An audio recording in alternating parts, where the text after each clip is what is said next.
You should buy the M1 MacBook Air. I'm not trying to push you, but you should. I'm aware this guy is 4 years old and there are cheaper or more powerful laptops out there, but let me explain myself. Firstly, don't get me wrong. I'm not like other YouTubers who have a different MacBook at every corner, throwing it after using just for a week. It's been over 2 years since I bought off my M1 MacBook and I still actively use it. In fact, I'm editing this video on it right now.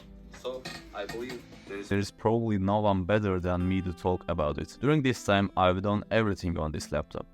I've installed virtual machines, played games, edited videos, watched movies, and even used it for studying. In summary, I've done everything you can possibly do on a laptop, and I'm making this video to urge you to buy this device even though it's been 4 years since its release. I have the same configuration as at Walmart, which is 6 gigs of RAM, 256 gigs of storage, 8-core CPU, 7-core GPU. I just have to say, $699 is incredible for this device. I mean, it's 14 cheaper than the iPhone 15 Pro series. You can do so much things on this device that you can't do on an iPhone.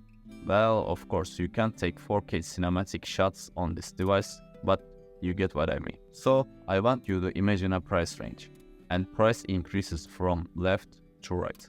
In my opinion, M1 MacBook Air sits nicely in a sweet spot. When you go cheaper than this price, you enter the territory of cheap plastic, awful screen Windows laptops. On the other hand, when you go for more expensive laptops, you end up with space shuttle looking machines, weighs 20 kilograms to hold. I mean, I can't imagine throwing a laptop the weight of a dumbbell into my bag and walking around it with all day. Back to the MacBook. You probably won't even be able to use the full power of M1. I mean, the typical use scenario for this device is probably hang out on YouTube, maybe make some FaceTime calls with friends, and that's it. Or perhaps this laptop becomes your household tablet. It stays on couch 24/7 and sometimes you or others pick it up, watch something and put it away. Since the battery lasts extremely long, not charging for a week will not cause any problems. Or maybe you want it for work, nice Zoom meetings, or entering the office with a light, portable and good looking device. Personally, I would prefer this over a black cheap plastic Windows laptop. Or let's say a student will use this device and it will probably be like this. Throw it in your bag in the morning, study for 2-3 hours in the library, throw it back in your bag and bring it home. Watch some movies or series, maybe do some light indie style gaming. Since we talk about gaming, let's go through it. I want you to understand that this device is definitely not a gaming machine. The games you play probably don't have support for macOS. Yes, I know, there are emulators and stuff to play Windows games on this device, but you can just buy a Windows device for gaming and save yourself from the torture. Let's say you really want to play games on this device after you bought it. Well, bad news for you. This MacBook does not have FM. Actually, it has no moving parts inside, like a phone or tablet. For this reason, heat from the processor will not be able to dissipate and cause you performance issues.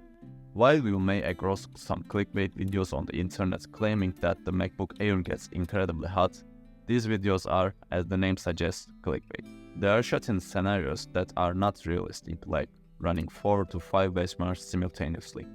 I have to admit that I can only heat up this computer during long gaming sessions. As I said, the only game you can play is indie-style 2D looking games. I mean, I personally like playing RimWorld for example, and this device can run it. Other than gaming, none of the scenarios I mentioned will this device leave you hanging. You will have my word on this. You cannot bottleneck this device with those scenarios.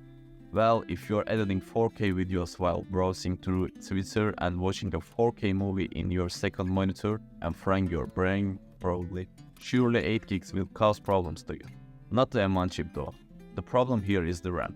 If you don't believe me, fine, I'll throw some benchmark at your face if that matters. I know when you compare the M1 to the M3 is clearly superior in single-core, multi-core, graphics, AI, features, etc. But the question is it worth that high much price tag? I mean, it costs $300 to $400 more than the M1. It's like 2 times the price.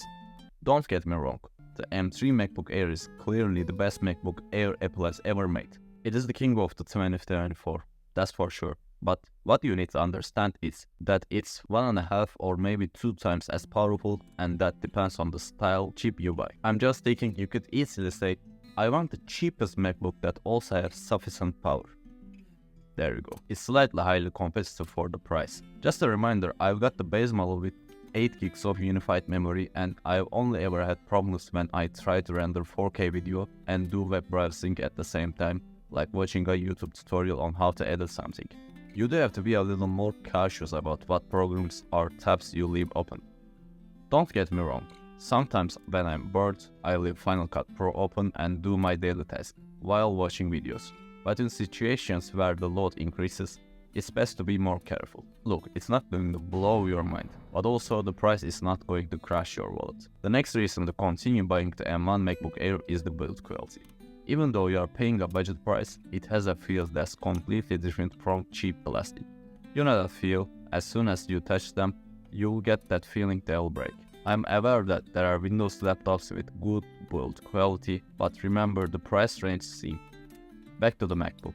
We can say it's a bit outdated with its thick bezels compared to the M2 and M3 MacBooks, and it's slightly dimmer at 400 nits of brightness. In addition, Apple has moved on from this design philosophy. But this is a solid design. The aluminum shell, the keyboard in these laptops is kind of underrated, to be honest, and people don't give enough credit. It was right after the Butterfly disaster, and after all these years, it has never given me a single problem. While talking about physical features, I can't skip mentioning the chassis. Personally, I prefer this type of chassis. While current MacBooks have a blockier structure, this one offers a more angled design. Although it may appear thicker on paper, it feels much thinner in hand compared to the current MacBooks. You also get top-firing speakers on the M1 MacBook Air, which you don't get on the new designs with M3 and M2 MacBook Airs. It's a personal preference, but I really like it when the sound is directed towards me rather than against the table or front-facing. I really hate table-firing speakers. Another reason to buy this device is that it's the first MacBook that uses Apple Silicon. It's like a revolution in PC industry, and every program optimizes itself for this architecture day by day. It was buggy when it got released, but it's awesome to work with. The device never gets sad by daily usage. Programs works where they meant to be. I compare this era to when the iPhone 8 and 10 came out at the same time. There are Windows machines that using old Intel chipset and Macs using modern high-performance chipset. The question is, if they were the same price, would you go for iPhone 8 or 10? I mean, come on, these low-quality, goofy Windows Mactops makes their fan spinning just for playing 4K video from YouTube. This device renders 4K videos with zero noise. Make your choice. Another point to mention is the battery. When Apple introduced its ARM chip and said, "This is the biggest step we have taken in terms of efficiency," I didn't realize how serious they were. Thanks to the chip's efficiency, the laptop's battery never lets you down. I can't describe to the luxury of being able to simply throw the laptop into my bag without even taking the charger, instead of carrying a huge block of charger. My routine for going out with this laptop is basically as this.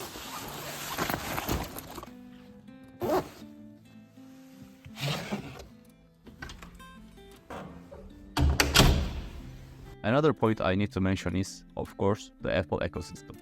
Those who are watching this video are probably going to buy a bag for the first time, so let me explain this experience to them like this. Once you try it, you become addicted. All of the Apple devices speaking the same languages between them, especially iPhone and Mac. The seamless file transfer with AirDrop without cables and hassle, and features like iCloud synchronizing messages and calls feels so good. In conclusion, if you are going to buy a laptop or MacBook today and want to spend the least amount of money possible, I can assure you that the M1 MacBook Air will not disappoint you. With that said, that's the end of this video. Thanks for watching until this point.